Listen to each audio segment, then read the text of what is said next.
Hello बच्चों। आज जो हम वसंत बुक का चैप्टर शुरू करने जा रहे हैं वह यह हमारा लास्ट चैप्टर है, सांस सांस में बाँस।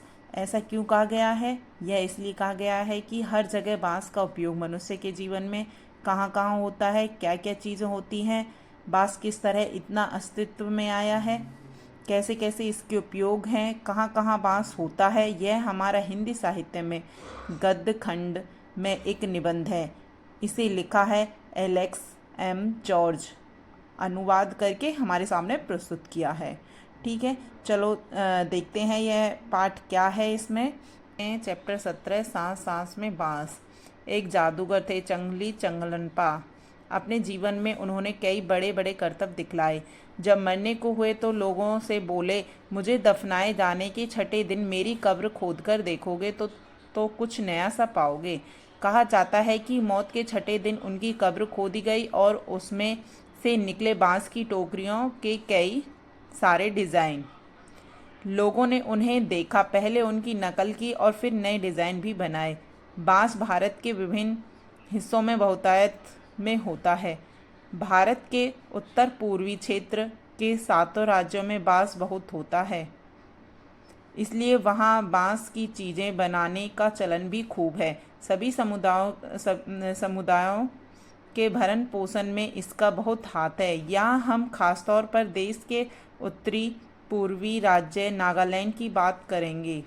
नागालैंड के निवासियों में बांस की चीज़ें बनाने का खूब प्रचलन है। इंसान ने जब हाथ से कलात्मक चीज़ें बनानी शुरू की, बांस की चीज़ें तभी से बन रही हैं। आवश्यकता के अनुसार इसमें बदलाव हुए और अब भी हो रहे हैं। कहते हैं कि बांस की बुनाई का रिश्ता उस दौर से है जब इंसान भोजन इकट्ठा करता था।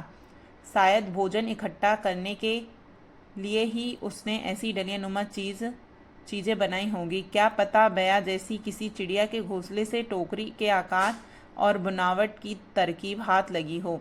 बांस से केवल टोकरियां ही नहीं बनती, बांस की खपच्चियों से ढेर चीज़ें बनाई जाती है। खपच्ची मतलब बांस की जो तिल्लियाँ होती है, जैसे तरह तरह की चटाइयाँ, टोपियाँ, टोकरियाँ, बर्तन, बैलगाड़ियाँ, फर्नीचर, सजावटी सामान, जाल, मकान, पुल और खिलौने भी।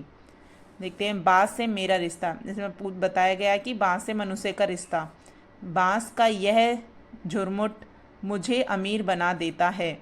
इससे मैं अपना घर बना सकता हूँ। बांस के बर्तन और औजार इस्तेमाल करता हूँ।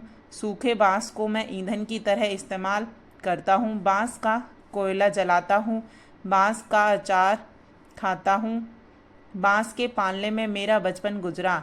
पत्नी भी तो मैंने बांस की टोकरी के जरिए पाई और फिर अंत में बांस पर ही लिटाकर मुझे मरघट ले जाया जाएगा। ठीक है। असम में ऐसे ही एक जाल जकाई से मछली पकड़ते हैं।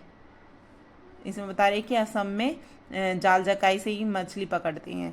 छोटी मछलियों को पकड़ने के लिए इसे पानी की सतह पर रखा जाता है या फिर धीरे धीरे चलते हुए खींचा जाता है। बांस की खपच्चियों को इस तरह बांधा जाता है कि वे एक शंकु का आकार ले ले। इस शंकु का ऊपरी सिरा अंडाकार होता है। निचले नुकीले सिरे पर खपच्चियाँ एक दूसरे से गुंदी हुई होती हैं। खपच्चियों से तरह तरह की टोपियाँ भी बनाई जाती हैं। असम के चाय बागानों के चित्रों में तुम्हें लोग ऐसी टोपियाँ पहने दिख जाएंगे। और हाँ, उनकी पीठ पर टंगी बांस की बड़ी सी टोकरी देखना ना भूलना। जुलाई से अक्टूबर घनघोर बारिश के महीने, यानी लोगों के पास बहुत सारा खाली वक्त या कहो आसपास के जंगलों से बांस इकट्ठा करने का सही वक्त। आमतौर पर वे 1 से 3 साल की उम्र वाले बांस काटते हैं। बूढ़े बांस सख्त होते हैं और टूट भी तो जाते हैं।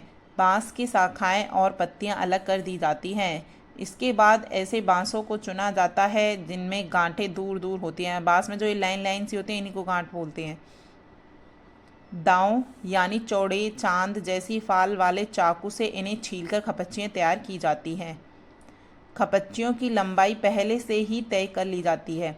जो दांव है वो क्या है, बड़ा चाकू की तरह रहेगा, चौड़ा सा और बड़ा रहेगा। ठीक है। खपच्चियों की लंबाई पहले से ही तय कर ली जाती है।